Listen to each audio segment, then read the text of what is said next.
Hello UPSC aspirant, hope so you all are doing so good. My name is Abhay and I'm a fellow UPSC aspirant.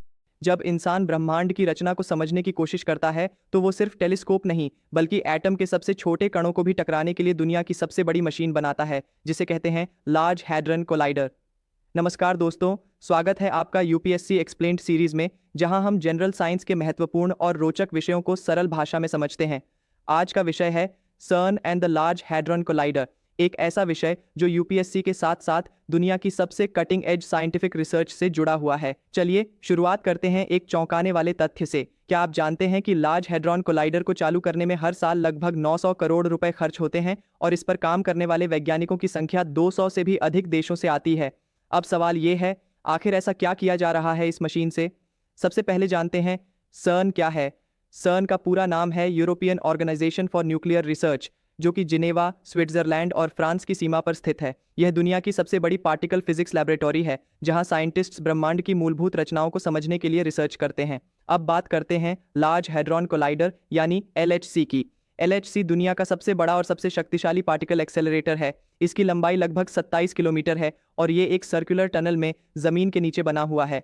LHC में क्या होता है? यहाँ proton जैसे tiny particles को almost light की speed से opposite directions में एक्सेलरेट किया जाता है और फिर उन्हें आपस में टकराया जाता है। इस टक्कर से जो एनर्जी निकलती है उससे साइंटिस्ट्स ये समझने की कोशिश करते हैं कि बिग बैंग के समय क्या हुआ होगा। अब जानते हैं एलएचसी की सबसे बड़ी उपलब्धियां।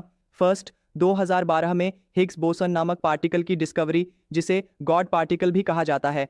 ये डिस्कवरी पार्टिकल फिजिक्स में एक बहुत बड़ी ब्रेक थ्रू थी। Second, anti matter, dark matter और सुपर सिमेट्री जैसे कॉन्सेप्ट्स पर भी यहाँ रिसर्च की जा रही है। थर्ड, ये रिसर्च हमारे यूनिवर्स की ओरिजिन, फंडामेंटल फोर्सेस और लॉज ऑफ फिजिक्स को समझने में मदद करती है।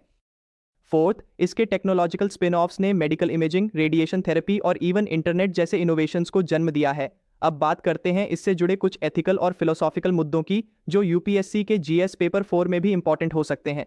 फर्स्ट, क्या इतनी बड़ी राशि एक साइंटिफिक प्रयोग पर खर्च करना सही है जब दुनिया में बेसिक हेल्थ केयर और एजुकेशन की कमी है? सेकंड, क्या इस तरह की एक्सपेरिमेंट्स किसी एक्सीडेंटल खतरे को जन्म दे सकते हैं जैसे मिनी ब्लैक होल? थर्ड, क्या डेवलपिंग कंट्रीज को भी इसमें हिस्सा लेना चाहिए या ये केवल डेवलप्ड नेशंस की लग्जरी होनी चाहिए? भारत का इसमें क्या योगदान है? भारत सर्न का एसोसिएट मेंबर है और इंडियन साइंटिस्ट्स एलएचसी के कई एक्सपेरिमेंट्स में एक्टिवली हिस्सा ले रहे हैं। इसके अलावा भारत ने इसके लिए इक्विपमेंट, टेक्नोलॉजी और मैन पावर भी प्रदान की है। यूपीएससी के लिए ये टॉपिक क्यों जरूरी है? फर्स्ट, यह साइंस एंड टेक्नोलॉजी सेक्शन के लिए बेहद इंपॉर्टेंट है। सेकंड, ऐसे और एथिक्स पेपर में विज्ञान और समाज के बीच के बैलेंस को समझाने के लिए यूज किया जा सकता है। Third, international collaboration, technology transfer और इनोवेशन जैसे करंट अफेयर्स से भी यह जुड़ा हुआ है। अब एक दिलचस्प थॉट के साथ इस विषय को कंक्लूड करते हैं। जब हम ब्रह्मांड की शुरुआत को समझने की कोशिश करते हैं तो हम सिर्फ साइंटिफिक डिस्कवरी नहीं बल्कि अपने अस्तित्व की गहराइयों में उतरते हैं। सर्न और एलएचसी इस खोज का आधुनिक मंदिर है। अगर आपको यह वीडियो जानकारीपूर्ण और रोचक लगा हो तो कमेंट में ज़रूर बताइए कि आपको हिग्स बोसन की खोज ज़्यादा दिलचस्प लगी या एलएचसी की तकनीक। वीडियो को लाइक करना ना भूलें, इससे मुझे मोटिवेशन मिलेगा और मैं आपके लिए ऐसे ही और यूपीएससी रेलेवेंट टॉपिक्स लाता रहूँगा। चैनल को सब्सक्राइब ज़रूर करें और बेल आइकॉन दबाएं ताकि आपको सभी नई वीडियो की अपडेट्स मिलती रहे। आपका कीमती समय और विश्वास देने के लिए दिल से धन्यवाद। अब जाते जाते एक सवाल, अगर हिग्स बोसन को गॉड पार्टिकल कहा जाता है तो क्या इसका मतलब यह है कि विज्ञान अब ईश्वर के स्तर की शक्ति तक पहुंच रहा है? अपने विचार कमेंट्स में जरूर शेयर करें। मिलते हैं अगले वीडियो में एक और नए यूपीएससी टॉपिक के साथ। धन्यवाद और जय हिंद। हम अपने इस वीडियो को यहीं पे कंक्लूड करते हैं। आपका सपोर्ट, आपका शेयर मेरे लिए फ्यूल का काम करेगा। इस जर्नी में मैं उतनी मेहनत, उतनी एफर्ट और लगा पाऊंगा। सो प्लीज आप इस वीडियो को जरूर शेयर करना। Comment down if you have any query, share this video. Thank you so much. तो अब मिलते हैं अपने अगले वीडियो में। Till then, work hard, stay healthy and keep studying. I am Abhay, signing off. जय श्री कृष्णा।